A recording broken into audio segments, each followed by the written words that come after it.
Ikalago, ibigin mo ang Diyos ng buong puso.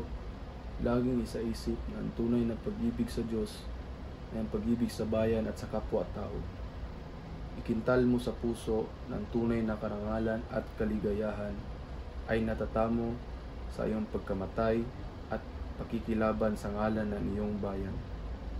Ang lahat ng mabubuti mong hangarin ay makakamtan kung ikaw ay may nahon, matyaga, makatwiran, may pag-asa sa iyong gawain. Pangalagaang katulad ng iyong karangalan ang mga kautusan at mga hangarin ng KKK.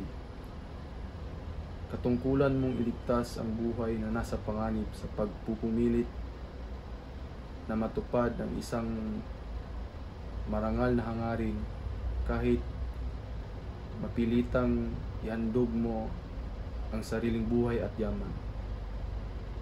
Bayaang ang ating sariling pag-uugali at pangingilos sa pagtupad ng ating tungkulin ay maging uliran ng iba.